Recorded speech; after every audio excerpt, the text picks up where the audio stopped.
Hello, welcome to this Q&A webinar on the North East Cambridge Area Action Plan. My name is Terry D'Souza and I'm a Principal Planning Policy Officer at the Greater Cambridgeshire Planning Service. Today we have a Q&A session on business skills and training, and it's one of 8 Q&A sessions that we're running during the 10-week public consultation on the North East Cambridge Area Action Plan. We are very pleased today to have 2 other people join me. We have a colleague who's been working on the plan, and also somebody from the Council's Economic Development team, and I'll introduce those both of them to you in a moment. This Q&A session is intended to be an hour long. It will start off with some introductions and some housekeeping about how it will run, and then we'll have a short presentation on what the Area Action Plan is, how you can get involved in the consultation, and also give you some idea of what we're proposing in terms of business skills and training specifically for this area. Because of the way that the Q&A sessions are run, they're all themed into different topics. So this one is on jobs essentially and skills and training, and we really hope that the questions that come forward are specific to this topic area. Towards the end of the session, we will list all of the other webinars that are coming up, and they are also themed. And then there's one final one just a couple of weeks before the consultation closes, which is more of a general Q&A where it is open to a range of different topics and discussion points. So no further ado, I will pass over to my 2 colleagues that are joining me today. So first over to Matt. Hi everyone, I'm Matt Patterson. I'm one of the project leads on developing the Area Action Plan for the Shared Planning Service. Thank you. And Joanna? Hi, I'm Joanna Davis. I'm Economic Development Officer. Thank you. So my colleague Matthew is just going to run through the presentation in a moment. It's relatively short and hopefully gives enough time to answer any questions that come forward. In terms of housekeeping, just to let you know that once the presentation's over, you'll be able to ask questions. So at the bottom of your screen, you should have a Q&A button. So if you click that and then type in your question, we will then be able to pick those up. There isn't a chat function on the Q&A, so it is essentially you ask a question and then we will do our best to respond to those. If we do run out of time, then what we did in the previous session was that we recorded those questions, we took them away, and then we posted a written response to those questions on the website. So on the website after this, you'll have a video of the recording, and you will also have a written response to any questions that we weren't able to pick up in the time. Just so everybody knows, all of the attendees are invisible. Nobody can see you, and that you can post questions anonymously. So you're absolutely free to do that. You can also use your name to post it, but we won't be reading out any names as we're answering the questions. Okay, so I'm now going to pass over to Matt, who's going to run through the presentation. Thank you, Matt. Thanks, Terry. Right, so today's presentation is just on business skills and training, but before that, we'll just give you some background to the North East Cambridge Area Action Plan. Next slide. So to provide some context, it's a very large site on the edge of the city, and it's all brownfield land. It has really good transport accessibility. It has Cambridge North Station, the guided busway, Chisholm Trail, and the area will benefit from further improvements that are planned, including the Ely to Cambridge mass transit. We've got the greenways coming down from Waterbeach, and also the Cambridge Autonomous Metro is planned for here as well. It's only a 15-minute cycle ride from the city centre, so very accessible. We have a range of landowners, so unlike some of the other major developments across Greater Cambridgeshire, here we have a number of landowners, and therefore we need a plan that brings all those landowners together and ensures development across the whole area is coordinated, works together and fits together as well, and delivers on the aspirations that we share for the place.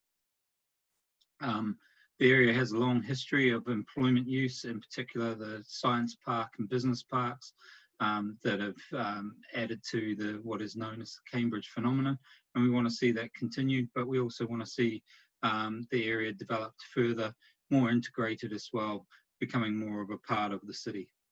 But it is significantly still strategically important to the wider economy of the area. And we'd like that economy to have further flow-on benefits, really, to those in the local surrounding communities. Next slide. So what's an area action plan? Well, essentially, it's a framework that we'll put together to help guide development in the area. It sets out what our aspirations for the place are, and we hope that as development comes forward, it delivers upon those aspirations. So it sets out clear policy expectations, objectives that we want to see delivered, and obviously the vision for the long-term vision for the place.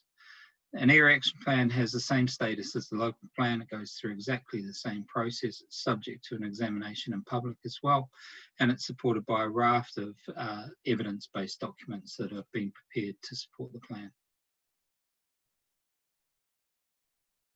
Next slide. So what's our vision for North East Cambridge? Well, we want the place to be an inclusive, walkable, low carbon and new city district with a really lively mix of homes, workplaces, services, social spaces, all fully integrated with the surrounding neighbourhoods. That's our vision. So these are just some of the headline figures. On your screen, you'll see what we currently have on site, which is about 15,000 jobs on those science and business parks. We only have 3 homes currently, and mostly we have a lot of unused car parking spaces as well. But in the future, we want to see about 8,000 new homes delivered in the area, 40% of which is our target for affordable housing as well. We can, through intensification of some of the employment uses and employment in some of the housing sites as well, we can see the creation of around about 20,000 jobs. We realise that the area needs to provide for public open space as well, so we're providing at least 10 hectares in strategic open space as well as other spaces that come forward. And there's a raft of other social and community facilities that will be required in the area to support that new development, including primary schools and library, and like we said, improved connections, walking and cycling connections in particular. And we want the place not just to be about the tech industry and R&D and business, but it's about a place for everyone.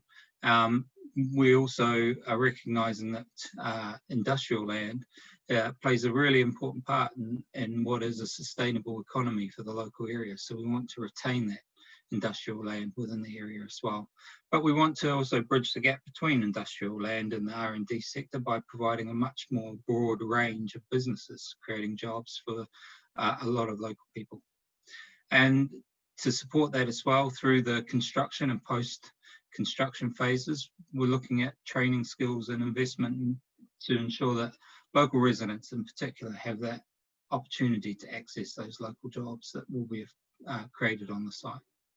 And as I said, we're looking to provide at least 40% of the housing as affordable housing, and then a mix of housing across the board as well. But that affordable housing can meet a wide range of different social housing needs. So the key aspects of the proposed business policies is a significant amount of new floor space to be added in. And like I said, this is to be a mixture of different types of floor space. We're talking about intensification on the existing science and business parks, but beyond that, we're talking about providing a much broader range of different types of employment floor space for startup businesses, small to medium enterprises, and more affordable floor space as well. And we hope that that will then ensure that those smaller businesses have access as well to the likes of what's going on the business and science park too. We've got some maps that show exactly where those new employment floor spaces are to be provided. We've also got maps that show where the industrial floor space can be re-provided as well within the area if it can't be re-provided on the existing sites that it's currently on. And we have what's called a trip budget that applies to the area, which ensures that we don't get any net increase in traffic as a result of all the development we're putting in. So that trip budget also applies to any commercial development that's put in. So all the employment for all space has to comply with that trip budget. Like I said, there's lots of local employment and training opportunities that we will make available through the AAP process to ensure that local people can access those job opportunities as they arise. And lastly, we're looking at, obviously, digital infrastructure is really important, and ensuring the place is well connected in terms of people's ability to access data and other things. So this is a slide that shows essentially where the businesses will be created. Essentially, you're looking at intensification within the science park, so that's the additional floor space there, but also a diversification to ensure that there's amenities for those workers as well, and local services. So you're talking about shops, and you're also talking about leisure provision too within these areas. Likewise, on St John's, which is just to the sort of north in the corner by the A14, again, that's an existing business site, and you're looking at further intensification of that, but also, again, further amenities to meet the needs of people that work there and live locally. The other site, current business park is sort of in the main body part there. So again, you're looking at a range of different types of uses, with business forming part of that kind of overall mix. And then down on Nuffield, where we've currently got industrial land, some reprovision of that if possible on site, and where it doesn't add to local transport risks or issues, or relocation of that as well elsewhere within the scheme. Next. To ensure that the area is truly a walkable, sustainable district, we are proposing 4 new kind of centres of activity. The main one is a district centre that sits on the main spine road, if you like, that runs between Cambridge North Station and the Cambridge Regional College. The district centre itself is to be located sort of at a point midway between Cambridge North Station and Milton Road, and will serve as a focal point for people travelling through the area. We also have smaller retail and centres of activity, obviously one located around the station to serve those that are using that area, which will be a key transport interchange. One further towards the top of Cowley Road near the business park, again ensuring that everyone within the surrounding area has really good access to local shops and provision. And one further down towards Cambridge Regional College, between the Regional College and the Science Park, that will serve both those sites, but also the area surrounding in terms of King's Hedges, which has a lack of provision currently. And what we're aiming for is a range of different types of shopping units, but mostly smaller units that meet local needs and can provide for a greater number of independent traders as well. In terms of land use, this map shows the detail, if you like, of where we propose the different land uses to go. You'll see at the very northern part of the site, if you like, or the area is still Cambridge Regional College. It remains there. Beside that is the small district or local centres, if you like, that we're proposing to serve those. The science park remains relatively in its current form, but more intensified in terms of its current use, and as I said, with some diversification in terms of providing greater amenities for workers and local residents too. As you come across Milton Road, you've got St John's to the north again, which is primarily a current business park and is subject through the plan to intensification with some retail provision there as well. And then the bulk of the area is a very mixed use area, if you like. that includes both business space along the main road, the main spine that we talked about along Cowley Road there, that will also provide most of the retail provision in terms of and local service provision on it. Beyond that, you kind of get into more either residential-led development that's a mixed use still with businesses and other types of uses within it, including schools and other social provision. And on the other side, more business-led, but with, again, mixed use with housing and other uses. And certainly around the station, we see that with a combination of also, obviously, retail provision. And then the aggregates yard has to stay where it is. And so to help mitigate the impacts of that, we're looking at sort of a barrier of industrial uses that will line around and sit around that aggregates use and ensure that the noise, dust and other things from that are not impacting other uses in the wider area. So we've talked about mixed use development, and this slide just demonstrates kind of what we mean.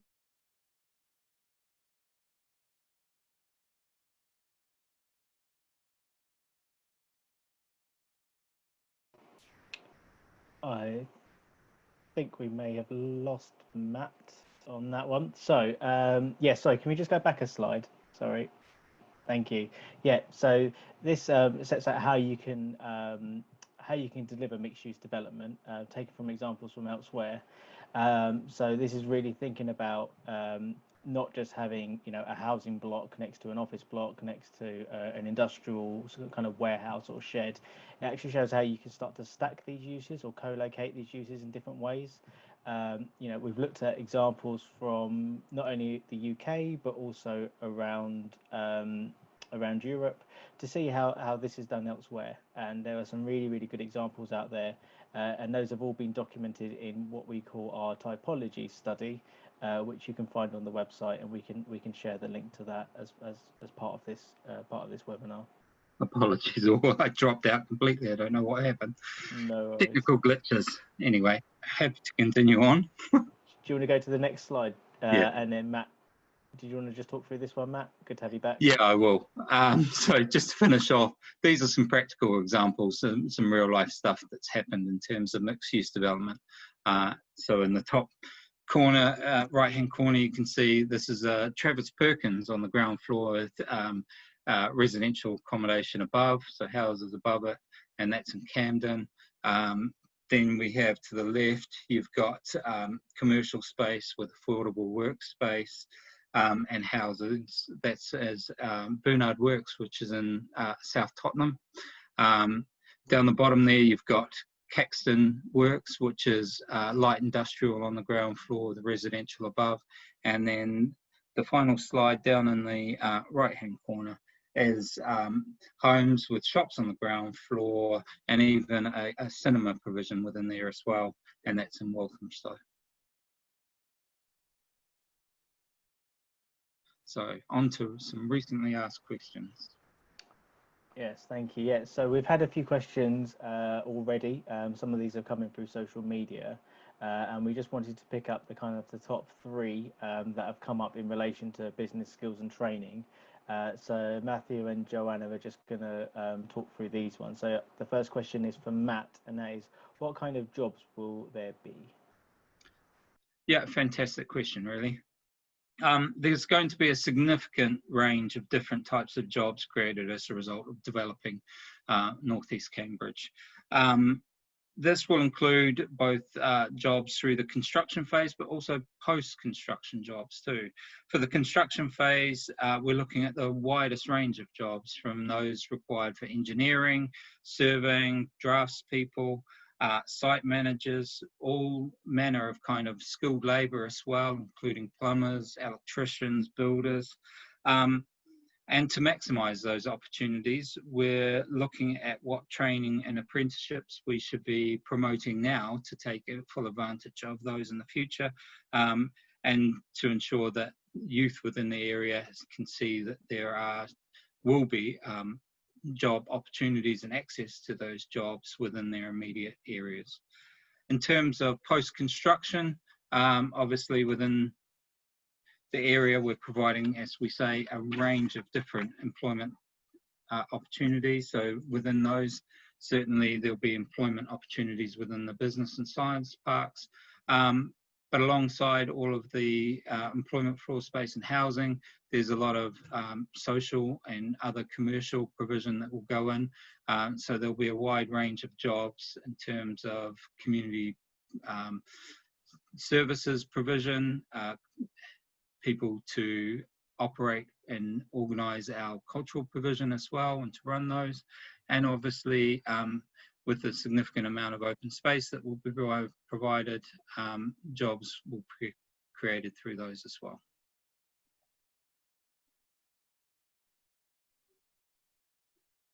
Thank you, Matt. Okay, and the second question that came through from social media was what will happen to the existing businesses in the area, and hopefully Joanna will be able to answer that one. Yes, just to reiterate really what Matt said in his presentation, North East Cambridge is a strategically important economic driver for Greater Cambridge as a whole, and as such there's tremendous demand for both business space and housing in the area. So the Area Action Plan will be looking to protect the existing employment space and to increase it to take account of current and future demand. So that would mean for office and research and development space, there would be an increase of over 230,000 square metres of space. And for industrial floor space, where the Cambridge area has seen a reduction over the last 20 years of 35%, we would be looking to protect the space and consolidate the industrial space and potentially re-provide it across the site. So the main aim, so for businesses affected by any of the redevelopment, the council would be looking to work with them to look to see if they can remain where they are, or potentially space be re-provided across the North East Cambridge site.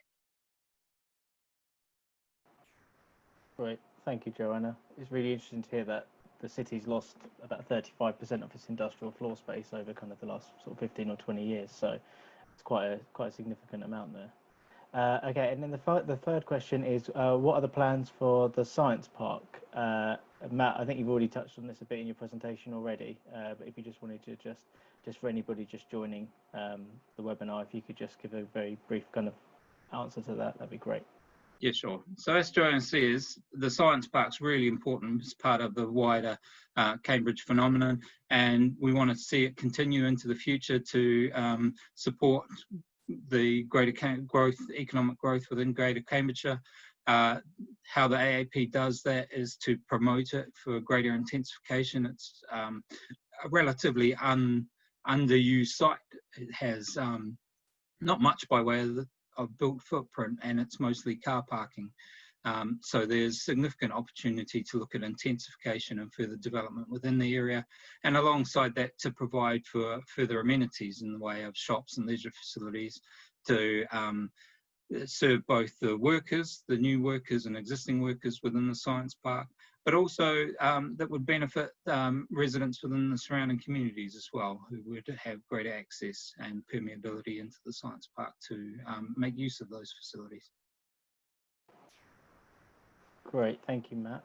Okay, so we haven't had any questions put into the chat yet, but just to remind anybody who's just joining us, at the bottom of your screen you should have a button that says Q&A, and if you have any questions that you'd like the team to answer, then you can post them in there and we will do our best to try and answer those as much as we can. Okay, but in the meantime, there is another question which I was hoping, Matt, you might be able to help us with, and that is, how can planners influence what sort of training opportunities are available? I can't really see a link between planning and education or training.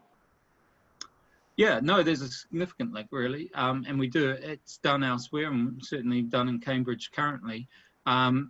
in essence, when new development comes forward, and obviously through an area action plan, we're planning for that in advance, and therefore gives us further time to look at what might be the training and for construction and both post-construction phases, what will be the job opportunities. And then we can work with colleagues, both within economic development, but outside the organisations of the councils, if you like, to those that are gearing young people in particular up with the skills they need. And then through the planning process, we can, through planning obligations, currently secure job opportunities through construction phase and even into the post-construction phase. So those are secured through legal agreements where the developers sign up to take on so many local workforce, to utilise the local supply chains, to take on apprenticeships as well. And because we know the landowners here and the developers here, we're looking to work with them very early before they put forward proposals, and to start to put and embed some of these training initiatives into place, and work with the likes of the Cambridge Regional College to see what courses, skills they can bring to play as well, and then obviously to roll that out and into the local schools and other places to ensure that everyone understands what opportunities may be available and could look to take up those opportunities. Thank you, Matt. Joanna, a question for you is, the plan talks about incubator spaces and grow-on spaces. Would you just be able to give us a flavour of kind of what that means and what type of businesses that those kind of spaces might kind of apply to? Yes, we've done some recent research around incubator demand and supply in the Greater Cambridge area, and the outcome of that was that a lot of the spaces that exist at the moment are either full or close to being full. So part of the reason for that, we understand, is that there is a lack of grow-on space for businesses to move on to from the incubators. So we see that incubator space, providing additional incubator space, there's a demand for that. So small businesses, startup businesses who don't want to be tied down to long leases and want kind of easy in, easy out access to business premises. So those spaces would support those businesses. And then when they're ready to grow, the incubator spaces would be flexible, but there is a stage at which a business would need to move on to larger premises. So when that happens, we want there to be space available for those businesses, not necessarily so that they don't have to leave the area, and then they can remain in the area, stay connected to the businesses that they've connected with through being co-located. So it's a really fundamental importance that businesses are able to start up and grow within the same geographical area. That's great, thank you, Joanna. Okay, and another question is, are we mainly talking about more office-based jobs for people who will be paid enough to want to commute in from as far afield as Peterborough or Ely or kind of North Essex? Or can you guarantee that there will be jobs for local young people without experience? Is that something you might want to take on, Matt? Yeah, sure. I think, through the employment floor space that we're providing, we are providing quite a significant amount of intensification within the science and business parks, and they will be primarily office or R&D floor space. But even then, there are significant opportunities for people to access those as well, and there is outreach programs that the Science Park is currently running, in particular with local schools, about what kind of things go on within those parks and how local teenagers and others can look towards a future where they could potentially work within those areas. Alongside that, obviously, with any employment floor space, there's a wide raft of different job opportunities that arise through servicing of those facilities. But what we're talking about within North East Cambridge as well is a diversification of the job offer and then types of employment floor space. So we're still looking at retaining all of those industrial land and industrial uses. So they will continue to provide job opportunities, in particular for those within the surrounding areas. And as Joanna said, we're looking to promote, obviously, SME, so small to medium enterprises coming here, taking up opportunities to work between, if you like, even the industrial type uses and the more techie R&D stuff, and for which there is a significant demand, and they will obviously look towards the local workforce in particular. And part of providing a mixed use development here is to ensure that actually some of these workers don't have to travel, that they have the opportunity to live and work in the same area, and making that accessible too. Thank you, Matt. In your presentation, there was a couple of slides on mixed use development, and you mentioned it again then. I suppose the question is about how easy is it to deliver these kind of mixed use developments? Because, you know, you traditionally get house builders, or you get, I don't know, commercial builders. You know, how easy is it to kind of deliver the council's aspirations for this site? Yeah, I think if you'd asked me that question about, even 5 years ago, I'd say really challenging. But actually it's becoming more the norm, and we're seeing it more and more in cities across the UK and England in particular, and certainly in London it's very much the norm, which is to deliver a stratified mixed-use scheme with appropriate uses throughout, so ensuring that you maximise the use of the land for both jobs, servicing, as well as housing. And it provides good amenity for those who are living within the area, and lots of activity as well, which also ensures that the area itself has support in terms of the facilities and social services that are provided to support those communities. And you get both daytime and evening activity in the area, so you get good surveillance as well. And through modern construction and layout of buildings in particular, you don't have any adverse impacts in terms of sensitivities between, say, what's going on the ground floor and the environment that is provided for the residential accommodation as well. So more and more, Terry, it's becoming the norm, if you like.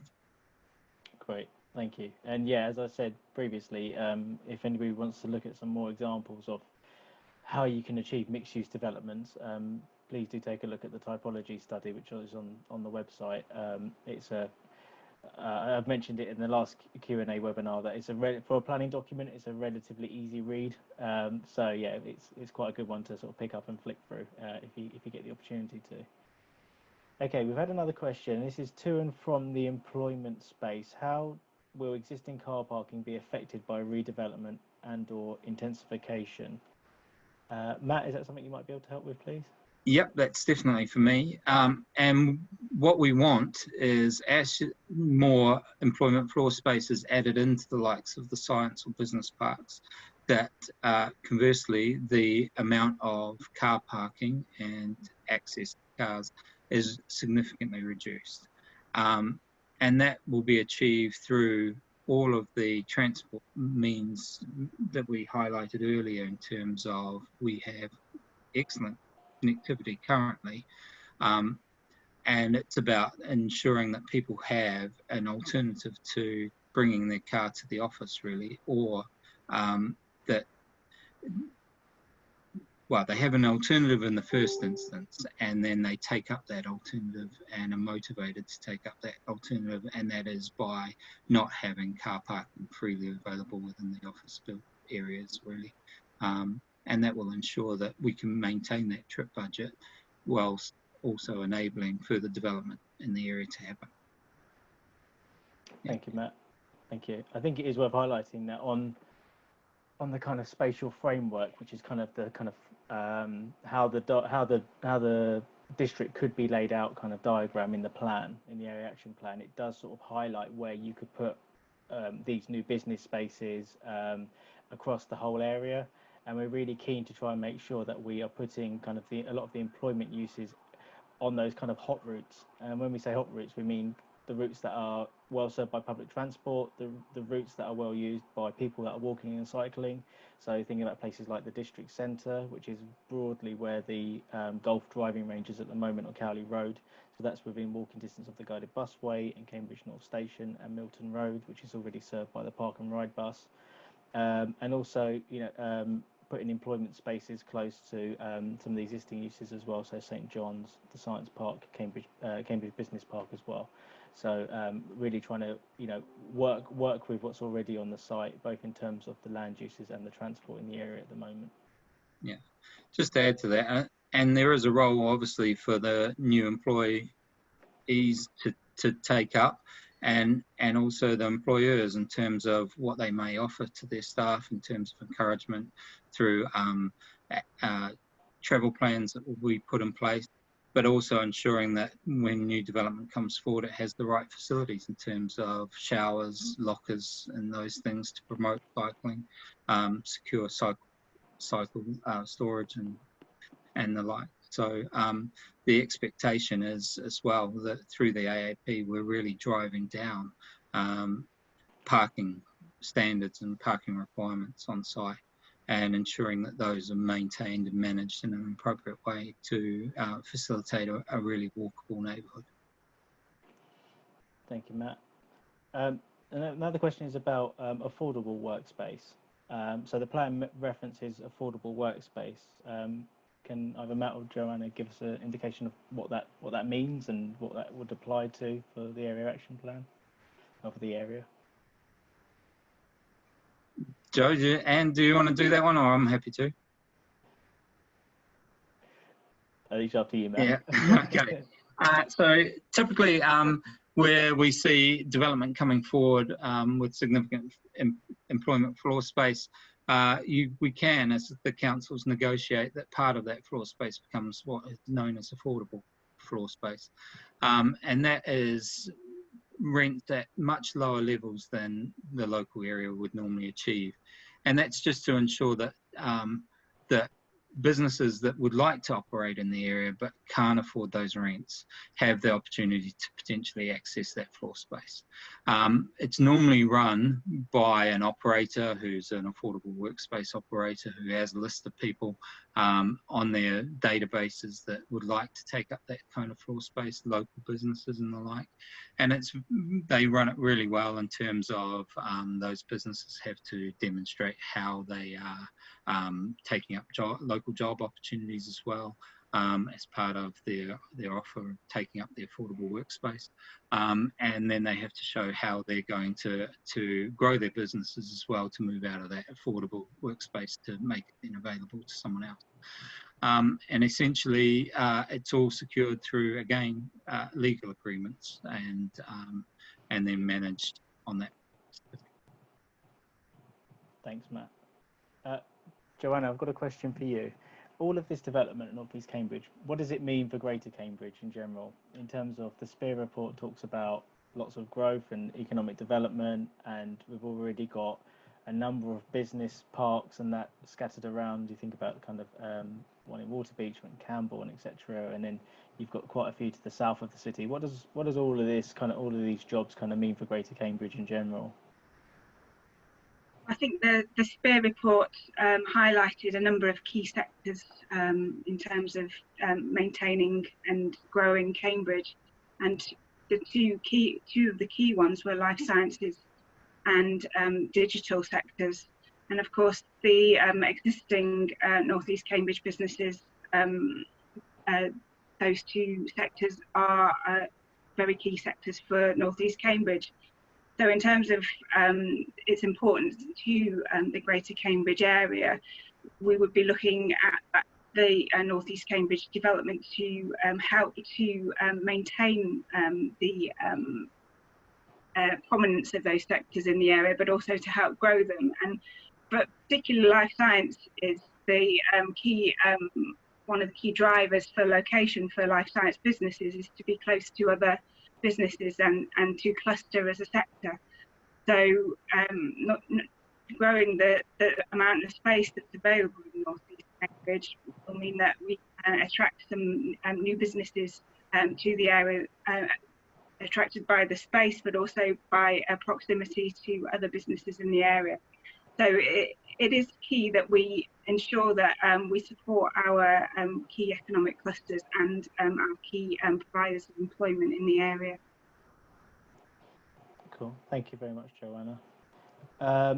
And obviously, with what's going on at the moment in terms of COVID and the demand for office space, obviously, you know, nobody's really sure about what's happening at the moment in terms of the wider world, I suppose, forget about North East Cambridge. But, you know, has the council considered the impact of COVID and whether we actually need all of this office floor space and R&D floor space? Matt, is it something you might be able to help with? Yeah, I mean, when we started drafting this plan, obviously it was a very different world. And our aspirations for the place were around intensification of those uses, lots and lots of activity on site.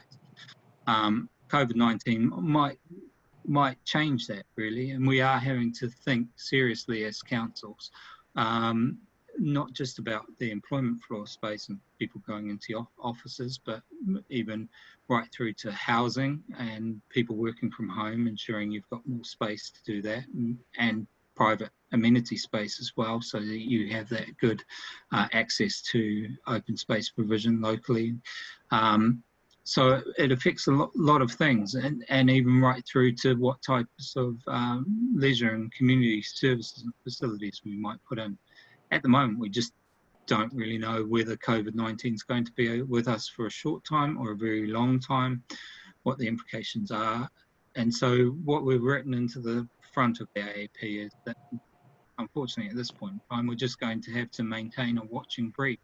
We're going to have to talk to the business sectors about their growth aspirations, but what that actually means in terms of COVID and whether that would translate into requiring floor space, how that floor space is laid out, how you may have to still maintain social distancing, how you'll do all of those sorts of things. Certainly on the digital side, ensuring that North East Cambridge residents that take up accommodation here have access to ultra-fast broadband and the like. So, you know, home working is still a significant reality for people as well. And yeah, I think we've got time before we have to finalise this plan, and hopefully we'll be guided by what the government's telling us in terms of guidelines, but also just out there talking with residents and also with businesses about what the implications may be. And we'll have to write those in, and we may have to be quite flexible in how we take the plan forward. Great. I was just about to ask you about what does the plan say about broadband speeds, just because it was your internet that cut out a few minutes ago. So I thought you would be the person best placed to answer that. Okay. Yeah.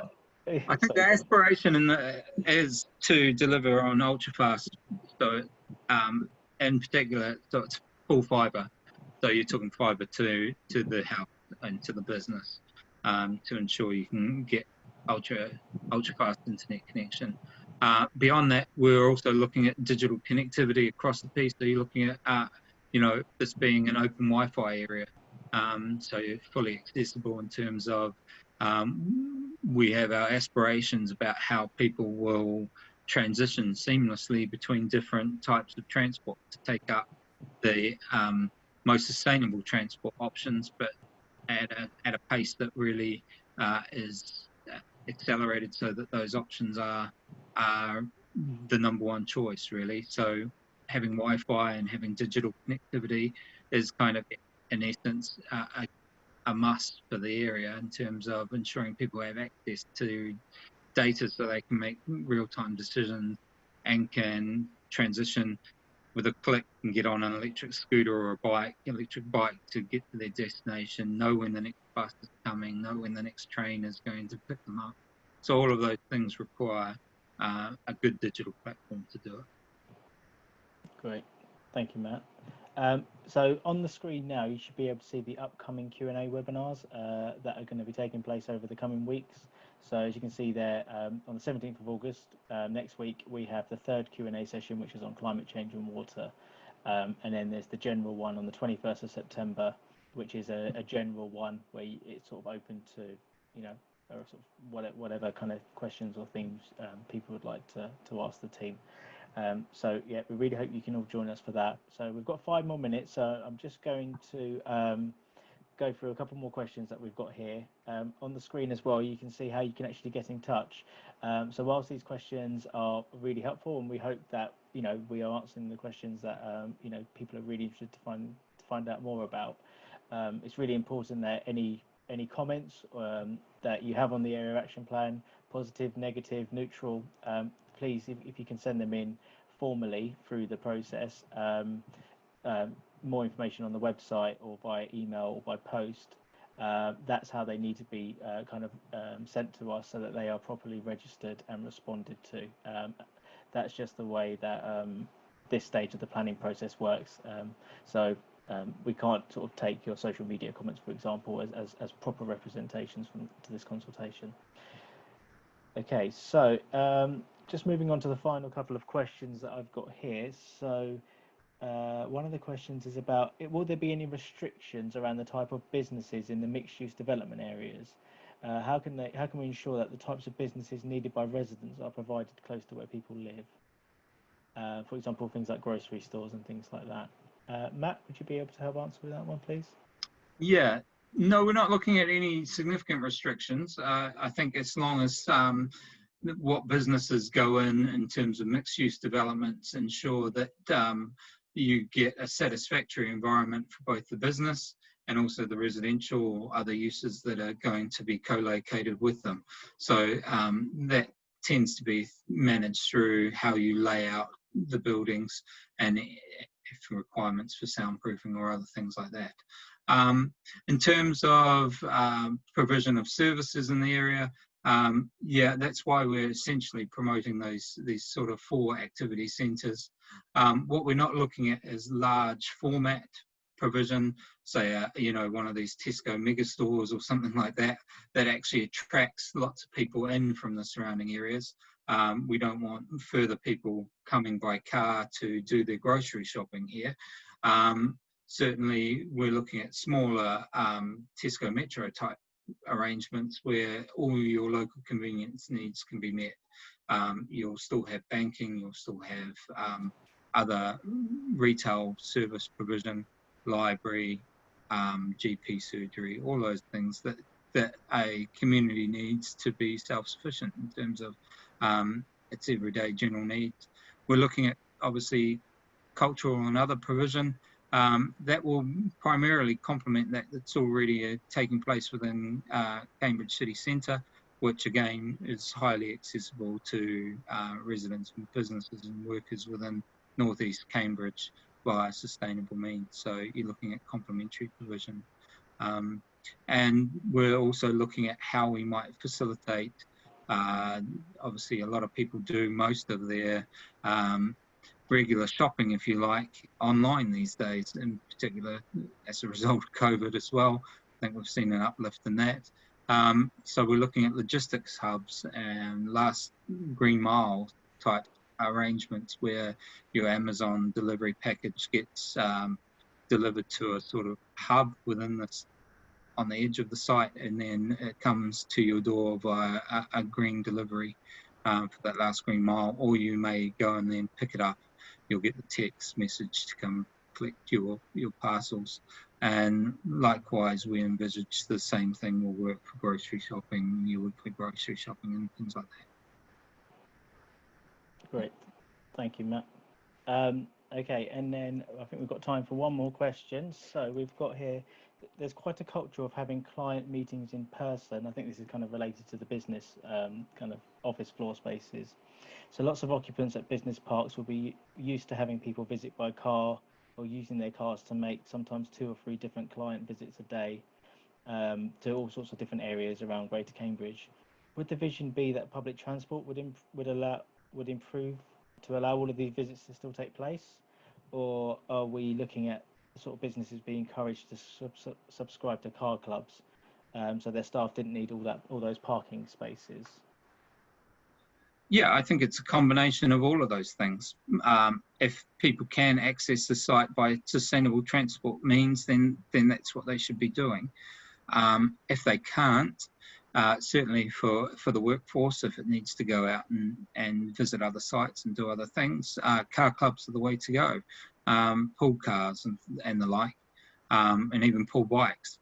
But if you've got clients who are coming from somewhere else that may be doing 2 or 3 stops along the way and public transport doesn't suit their requirement, then again, there's no restriction on people having visitor car parking.